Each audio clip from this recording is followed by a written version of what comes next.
ವೀಕ್ಷಕರಿಗೆ ನಮಸ್ಕಾರ. ಅವರು ದೊರೆ, ದಾದಾ, ಅಣ್ಣ. ಜನ ಅವರನ್ನ ಎಷ್ಟೇ ಎತ್ತರದಲ್ಲಿಟ್ಟಿರಲಿ, ಅವರು ಮಾತ್ರ ಆಲದ ಮರದ ರೀತಿ ಸದಾ ಆಶ್ರಯದಾತ.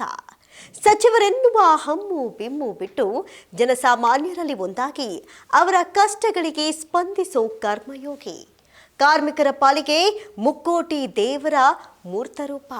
ಹೆಸರು ಸಂತೋಷ್ ಲಾಡ್.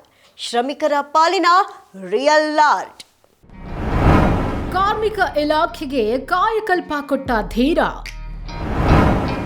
ಶ್ರಮಿಕ ವರ್ಗದ ಪಾಲಿನ ನಿಜವಾದ ಸರದಾರ ಸಂತೋಷ್ ಎಸ್ ಲಾಡ್. ಈ ಹೆಸರನ್ನ ಕೇಳಿದವರು ಯಾರೂ ಇಲ್ಲ. ಸದಾ ಸುದ್ದಿಯಲ್ಲಿರೋ ಲಾರ್ಡ್ ತಮ್ಮ ಇಲಾಖೆಯಲ್ಲಿ ಮಾತ್ರ ಸದ್ದೇ ಇಲ್ಲದೆ ಇತಿಹಾಸವೊಂದನ್ನ ಬರೆದು ಬಿಟ್ಟಿದ್ದಾರೆ. ರಾಜ್ಯ ಸರ್ಕಾರದ ಅತ್ಯಂತ ಕ್ರಿಯಾಶೀಲ ಸಚಿವರು ಎಂಬ ಕೀರ್ತಿಗೂ ಭಾಜನರಾಗಿದ್ದಾರೆ. ಶ್ರಮಿಕ ಬಂಧು ಎನ್ನುವ ಹೆಸರನ್ನೂ ಈಗ ಪಡೆದಿದ್ದಾರೆ.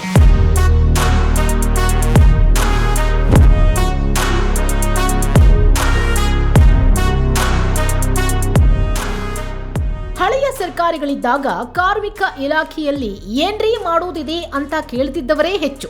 ಆದ್ರೆ ಇಚ್ಛಾಶಕ್ತಿ ಒಂದಿದ್ರೆ ಏನ್ ಬೇಕಾದ್ರೂ ಮಾಡಬಹುದು ಅಂತ ಸಾಧಿಸಿ ತೋರಿಸಿದವರು ಸಂತೋಷ್ ಲಾಡ್. ಕಾರ್ಮಿಕರಿಗಾಗಿ ಕಲ್ಯಾಣ ಯೋಜನೆಗಳಿದ್ದಾವೆ. ಅವು ನೈಜ ಫಲಾನುಭವಿಗಳನ್ನ ತಲುಪ್ತಾ ಇವೆ ಅನ್ನೋದನ್ನ ಜಗತ್ತಿಗೆ ತೋರಿಸಿಕೊಟ್ಟವರು ಸಂತೋಷ್ ಲಾಡ್.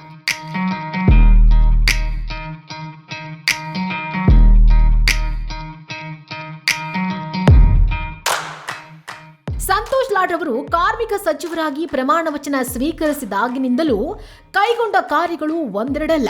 ಅವುಗಳ ಪಟ್ಟಿ ದೊಡ್ಡದೇ ಇದೆ. ಯಾರದ್ದೋ ಹೆಸರಿನಲ್ಲಿ ಸರ್ಕಾರಿ ಹಣ ನುಂಗುವ ನಕಲಿ ಕಾರ್ಮಿಕ ಕಾರ್ಡ್ಗಳನ್ನ ರದ್ದು ಮಾಡಿದ್ದು ಲಾಡ್ ಅವರ ದೊಡ್ಡ ಸಾಹಸ. ನಕಲಿ ಕಾರ್ಡ್ ರದ್ದತಿ ಅಭಿಯಾನದಿಂದ ಹಿಡಿದು ವಿಶೇಷ ಚೇತನರಿಗೆ ಉದ್ಯೋಗ ಮತ್ತು ಶಿಕ್ಷಣ ಕ್ಷೇತ್ರದಲ್ಲಿ ಮೀಸಲಾತಿ ನೀಡುವ ಮಸೂದೆ ಜಾರಿಗೆ ತರುವ ಕೆಲಸದವರೆಗೆ ಇಲಾಖೆಯಲ್ಲಿ ಹಲವು ಕ್ರಾಂತಿಕಾರಕ ಬದಲಾವಣೆಗಳನ್ನ ತಂದಿದ್ದಾರೆ.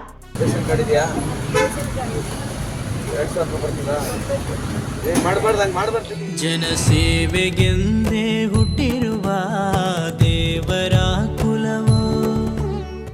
ಏನು ದೊಡ್ಡ ಇಲಾಖೆಗಳಿಗೆ ದುಂಬಾಲು ಬೀಳದೆ ಸೇವೆಯನ್ನೇ ಆದ್ಯತೆಯಾಗಿ ಇಟ್ಟುಕೊಂಡ ಲಾಡ್ ಕಾರ್ಮಿಕ ಇಲಾಖೆಯನ್ನ ಕೇಳಿ ಪಡೆದ್ರು. ಲಾಡ್ ಅವರಿಗೆ ಕಾರ್ಮಿಕರ ಕಲ್ಯಾಣದ ಬಗ್ಗೆ ವಿಶೇಷವಾದ ಒಲವು, ಕಾಳಜಿ, ದೃಷ್ಟಿಕೋನ ಇದೆ.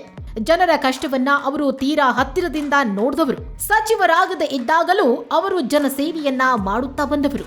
ಕಾರ್ಮಿಕ ಇಲಾಖೆಯನ್ನ ಹೇಗೆ ಮುನ್ನಡೆಸಬೇಕು ಅನ್ನೋದರ ಕುರಿತು ತಮ್ಮದೇ ಆದ ಪರಿಕಲ್ಪನೆಯನ್ನ ಇಟ್ಟುಕೊಂಡೇ ಇಲಾಖೆಯ ಕೆಲಸ ಆರಂಭಿಸಿದ್ರು. ಮಾನ್ಯ ಮುಖ್ಯಮಂತ್ರಿಗಳಾದ ಶ್ರೀ ಸಿದ್ದರಾಮಯ್ಯನವರು ವಹಿಸಿದ ಜವಾಬ್ದಾರಿಯನ್ನ ಅತ್ಯಂತ ಸಮರ್ಥವಾಗಿ ಸಚಿವ ಸಂತೋಷ್ ಲಾಡ್ ಈಗ ನಿರ್ವಹಿಸುತ್ತಿದ್ದಾರೆ.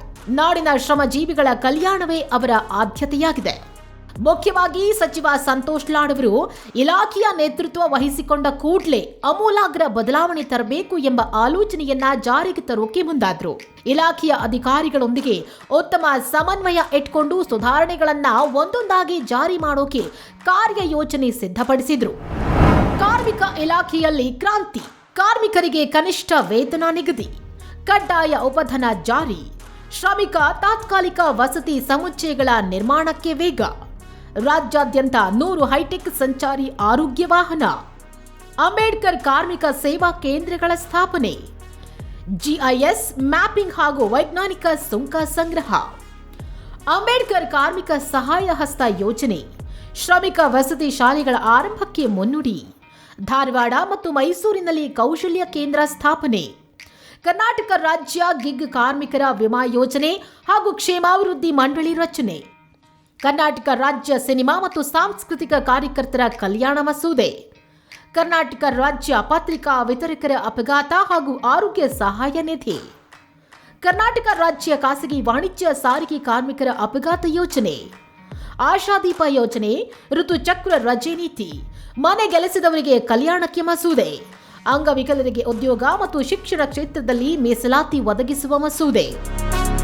ಹೀಗೆ 10 ಹಲವು ಕಾರ್ಯಗಳಿಂದ ಸಂತೋಷ್ ಲಾಡ್ ಅವರು ಶ್ರಮಿಕ ಬಂಧು ಎಂದೇ ಖ್ಯಾತರಾಗಿದ್ದಾರೆ. ಹೀಗೆ ಹಲವಾರು ಯೋಜನೆಗಳು ರೂಪುಗೊಂಡು ಜಾರಿಯಾಗೋದ್ರಲ್ಲಿ ಸಚಿವ ಸಂತೋಷ್ ಲಾಡ್ ಅವರ ಶ್ರಮ ಸಾಕಷ್ಟಿದೆ. ಈ ಎಲ್ಲ ಯೋಜನೆಗಳ ವಿವರಗಳೇನು, ಹೇಗೆ ಜಾರಿ ಮಾಡಲಾಗ್ತಾ ಇದೆ, ಪ್ರಯೋಜನಗಳೇನು ಎಂಬುದನ್ನು ಮುಂದಿನ ಭಾಗದಲ್ಲಿ ಹೇಳ್ತೀವಿ. ನೋಡ್ತಾ ಇರಿ ಸ್ಪೀಡ್ ನ್ಯೂಸ್ ಕನ್ನಡ, ಸುದ್ದಿ ನಿಮ್ಮದು, ವೇಗ ನಮ್ಮದು.